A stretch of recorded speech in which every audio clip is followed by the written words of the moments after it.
pelajari adalah mengenai zakat fitrah.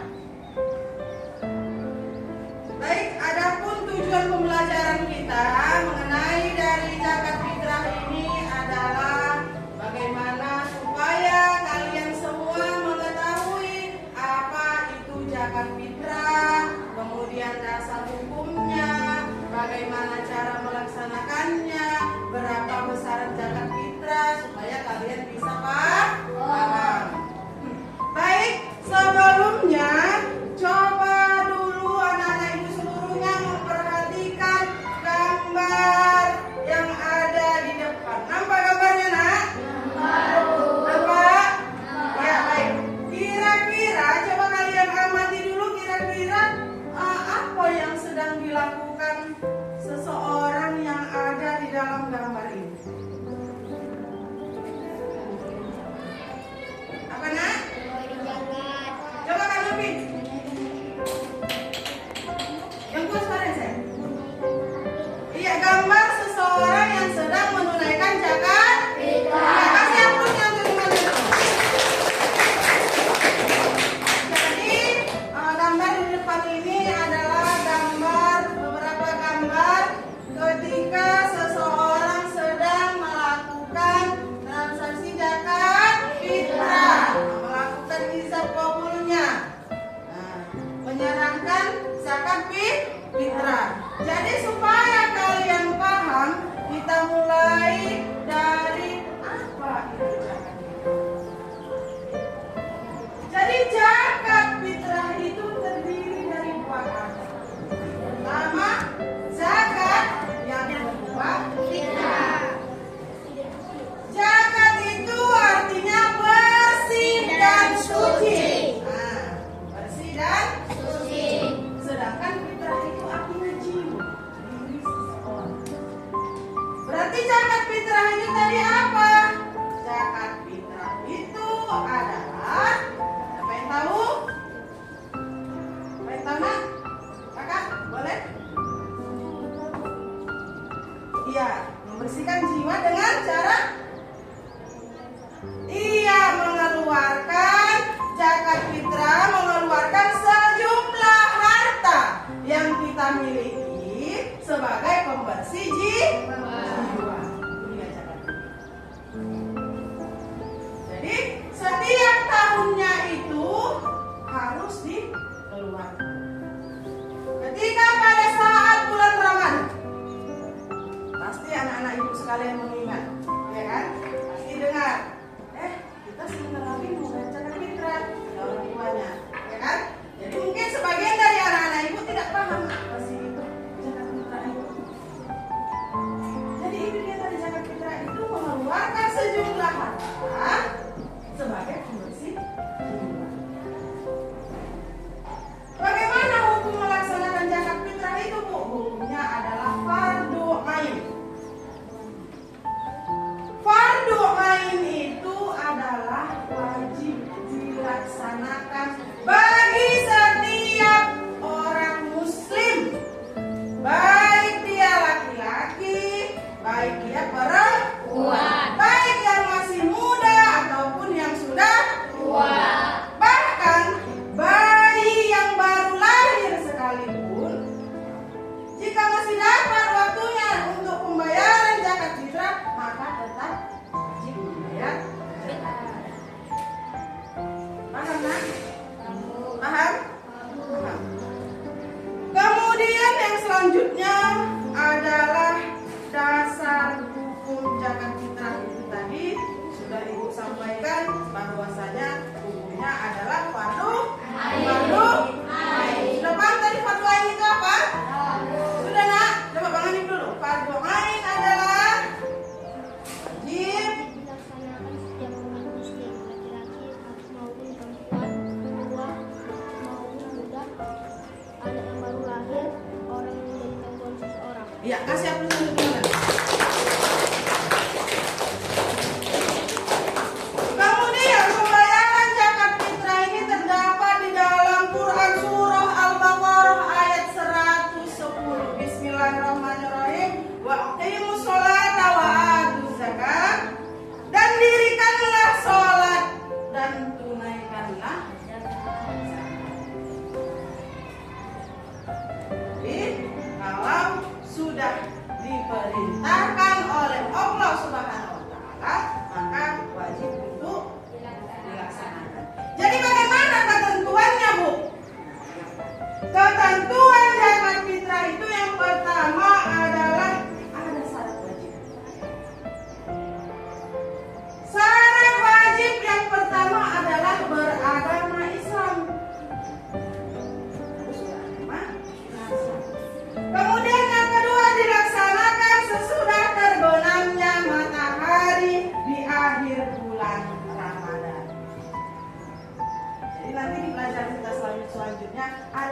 waktu sunahnya, waktu wajibnya, waktu afdolnya, nanti itu di dalam lagi kita.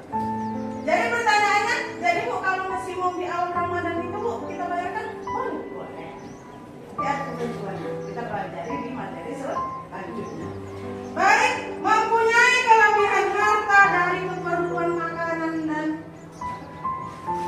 diri sendiri, kemudian juga keluarga, memiliki kelebihan. Jadi artinya bagaimana? Jadi Bu, kalau misalkan kita tidak mampu membayar zakat fitrah, misalkan dia adalah termasuk golongan fakir dan miskin. Bagaimana fakir dan miskin itu? Dia tidak mempunyai pekerjaan. Jadi jangankan untuk membayar zakat fitrah, untuk memenuhi kebutuhan dirinya sendiri saja dia tidak mampu. Jadi bagaimana Bu dengan orang yang seperti itu?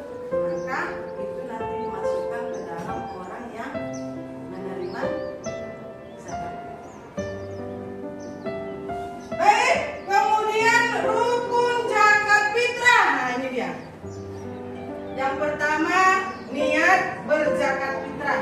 Ada niatnya. Jadi kalian amati gambar di sini, kalian lihat ada dua orang bapak-bapak yang ada di sini ya kan? Nah, ya kan sedang menunaikan zakat fitrah. Jadi kita itu sebelumnya harus berniat untuk menunaikan zakat fitrah. Kemudian orang yang mengeluarkan zakat, orang yang mengeluarkan zakat itu disebut dengan muzaki.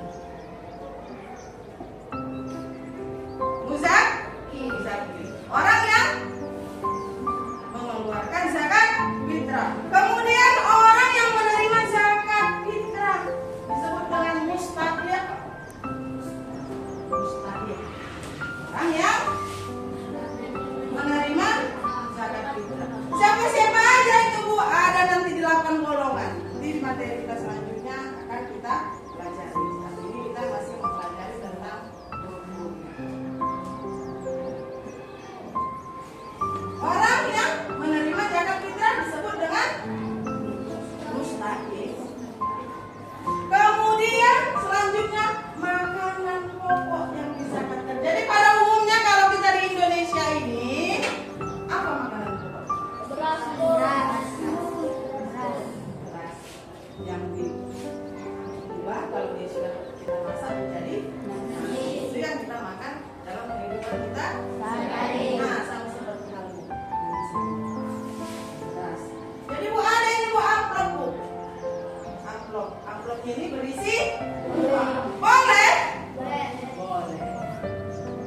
Jadi makanan pokok tadi yang berupa beras itu tadi boleh juga dalam bentuk uang dengan jumlahnya itu sesuai dengan harga beras yang sedang berlangsung saat itu. Misalkan seperti ini. Ketentuannya adalah ukuran zakat fitrah yang dikeluarkan itu adalah menurut pendapat ulama 2,5 kilo atau 1 Jadi misalkan seperti ini, seseorang ini tidak membayar zakat dengan beras, tetapi dengan mengeluarkan sejumlah uang. Bagaimana caranya Bu? Gak mungkin lah uangnya ditimbang 2,5 kan? Iya kan? Ya gitu caranya? Tidak, disesuaikan dengan harga beras. 2,5 sampai 3,0 kilogram. Kita lihat bagaimana. Jadi misalkan harga berasnya 1 kilo itu Ibu kasih contoh harga berasnya itu 10.000. Berarti kira-kira kalau 2,5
ini nanti akan Ibu bagikan kepada kalian semua.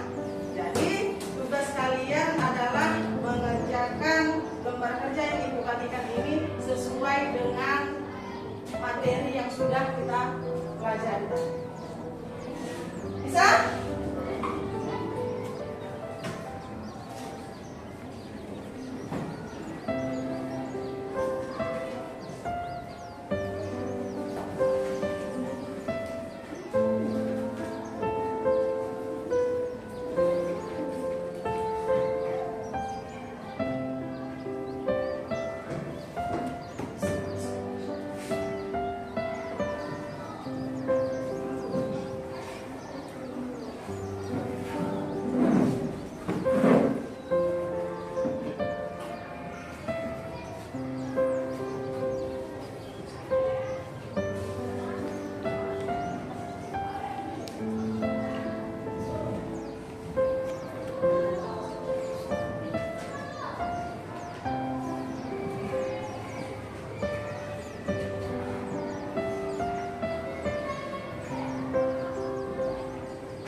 Baik anak-anak ibu sekalian, di akhir pembelajaran kita pada hari ini, ibu ingin menyimpulkan materi dari pelajaran kita. Tapi sebelumnya ibu tanya dulu kepada anak-anak ibu, dari kesimpulan pelajaran kita tadi apa yang kalian ketahui? Siapa yang bisa coba tunjuk tangannya? Ya baik Kak Adel, coba nak.